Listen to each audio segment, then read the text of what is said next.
4వ పీఠాధిపతిగా పరిశుద్ధ పాపు గారు నిర్ణయించి అదే సంఖ్యలో వస్తారని చెప్పి ఆశిస్తూ అన్ని ఏర్పాట్లు చేస్తూ ఉన్నారు. ఇదే సందర్భంగా నూతనంగా నిర్మించుకున్నటువంటి బిషప్స్ హౌస్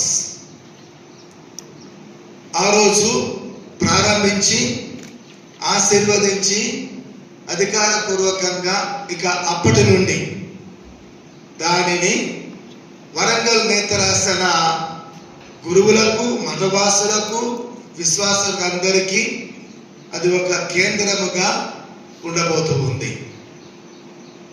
అలాగే ఈ గొప్ప కార్యములో 3వ తారీఖు జరగబోయేటటువంటి అర్చనా కాండలో పట్టాభిషేక కార్యక్రమంలో అనేక మంది పాల్గొంటున్నటువంటి సందర్భమున పాత్రికేయ మిత్రులందరినీ కూడా ప్రేమపూర్వకంగా నేను ఆహ్వానిస్తూ ఉన్నాను. నేను బాధ్యత చేపట్టిన తర్వాత ఈ మన వరంగల్ నేత్రాసనాన్ని అన్ని రంగాలలో, విశ్వాసములో, క్రైస్తవ జీవితములో, ఆధ్యాత్మిక విషయములలో, ప్రార్థనా విషయములలో ముందుకు తీసుకొని పోవాలని ఆశిస్తున్నాను, ప్రార్థించుచున్నాను, ప్రణాళిక వేయించున్నాను. అంతేకాదు ఈ మన మేతరాసన స్థాయిలో 12 జిల్లాలు ఉన్నాయి. ఈ జిల్లాలలో ఉన్నటువంటి ప్రజలందరికీ కూడా ఈ మన వరంగల్ మేతరాసనం తరపున సాంఘిక సేవ అందించడానికి,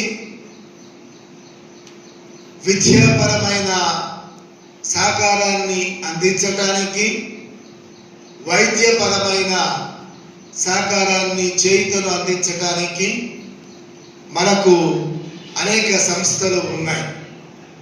ఇలాంటి సంస్థల ద్వారా ప్రజలకు, కేవలము విశ్వాసులకు, క్రైస్తవులకు మాత్రమే కాదు, ఈ మన పాత వరంగల్, కరీంనగర్ ఈ 2 జిల్లాలు, అంటే తెలంగాణ రాష్ట్రం ఏర్పడిన తర్వాత మనకి ఇప్పుడు 12 జిల్లాలు. ఈ జిల్లాలలో ఉన్నటువంటి ప్రజలందరికీ మాకు చేతనైన రీతిలో కులాలకు, మతాలకు, ప్రాంతాలకు, వర్గాలకు అతీతముగా సేవలు అందించాలన్నటువంటి సదుద్దేశం,